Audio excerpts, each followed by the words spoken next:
চিন্তা করুন, কোনো মানুষের ভালোবাসার মানুষ মারা যাওয়ার পর সে যদি সেই মৃতদেহের মুখের একটা এক্সাক্ট কপি বানিয়ে রাখে। শুনতে একটু আজব লাগলেও হাজার হাজার বছর ধরে মানুষ এটা করে চলেছে। আজকে আমরা কথা বলবো ডেথ মাস্ক নিয়ে। মানুষ কেন মৃত মানুষের মুখের ছাপ নিত, আর এর পিছনে কি কি ভয়ঙ্কর কাহিনী আছে, চলুন জেনে নিই। ডেথ মাস্কের ট্রেডিশন অনেক পুরনো। প্রাচীন মিশরে ফেরাওদের জন্য সমাধি মাস্ক তৈরি করা হতো, যেমন বিখ্যাত তুতানখামুনের মাস্ক। কিন্তু এটা অ্যাকচুয়াল মুখকাশ ছিল না, এটা ছিল প্রতীকী, সোনা দিয়ে তৈরি। আসল ডেথ মাস্ক প্রথা জনপ্রিয় হয় ইউরোপে, বিশেষভাবে রোমান সাম্রাজ্য থেকে। মানুষ মারা যাওয়ার কয়েক ঘন্টার মধ্যেই মৃতদেহের মুখে তেল বা চর্বি মাখানো হতো। তারপর সেখানে প্লাস্টার বা ওয়্যাক্স ঢেলে দেওয়া হতো। প্লাস্টার শুকিয়ে গেলে মুখ থেকে খুলে নেওয়া হতো, আর তৈরি হতো একটা পূর্ণাঙ্গ 3D কপি। কিন্তু এই কাজটা খুব একটা সহজ ছিল না। অনেক সময় যদি তেল বা চর্বি ঠিক করে না লাগানো হয়, তাহলে প্লাস্টার খোলার সময় মৃতদেহের ভুরু বা গো উপড়ে আসতো।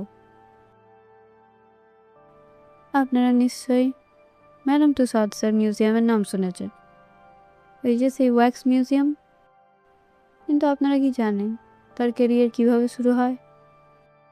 ফরাসি বিপ্লবের সময় যখন রাজা রানীদের শিরচ্ছেদ করা হয়, তখন ম্যাডাম তুসাদকে বাধ্য করা হয় সেই কাটা মাথাগুলো নিয়ে তার ডেথ মাস্ক বানানো। ম্যারি অ্যান্টোনেট নাম তো নিশ্চয়ই শুনেছেন। এর মতো বড় বড় মানুষদের ডেথ মাস্ক তিনিই বানিয়েছেন। তারপর সেখান থেকে পালিয়ে লন্ডনে আসা। আপনারা কেউ সিপিআর ট্রেনিং নিয়েছেন? তাহলে নিশ্চয়ই সেই ডামি পুতুলটা দেখেছেন যার মুখে শ্বাস দিতে হয়। একে বলা হয় রিসাসিয়ান। কিন্তু জানেন কি, এই চারাটা আসলে 1880-র দশকে প্যারিসের নদী ফেন থেকে উদ্ধার করা এক অচেনা মেয়ের মৃত মুখ।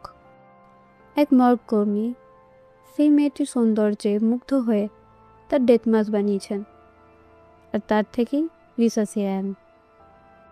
শুধু ভালোবাসা বা শিল্পের জন্য নয়, ডেথ মাস্ক প্রয়োজন হতো পরিচয় চিহ্ন। পুলিশ বড় বড় অপরাধী বা খুনিদের ফাঁসি দেওয়ার পর তাদের মুখের মাস্ক বানিয়ে রাখত। তখনকার মানুষ ভাবত মাথার গঠন বা মুখ দেখে বোঝা যায় কে খুনি হবে। এই স্টাডিকে বলা হতো ফ্রেনোলজি, যা পরে ভুল প্রমাণিত হয়েছে। কিছু পরিচিত মানুষ যেমন নেপোলিয়ন বোনাপার্টের 1821-এ মৃত্যুর পর তার মাস্ক বানানো হয়। বলা হয় সেই মাস্ক অন্যতম সবচেয়ে কপি হওয়া মাস্ক। এমনকি এই মাস্কটি চুরিশুদ্ধ হয়েছিল।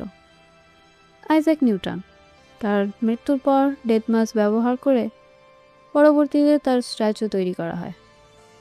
তাহলে আজ নিউটনকে আমরা যেভাবে দেখছি, তার মধ্যে ডেথ মাস্কের অবদান অবশ্যই আছে। আর একজন হচ্ছেন অলিভার ক্রমওয়েল। তার মাস্কে প্রত্যেকটি আঁচিল, মুখের ভাঁজ পরিষ্কার দেখা যায়, কারণ বলা হয় যে তিনি চেয়েছিলেন যেন তাকে ঠিক যেমন দেখতে তেমনভাবেই দেখানো হয়, খুঁতসহ, বা ইংলিশে হোয়াটস অ্যান্ড অল।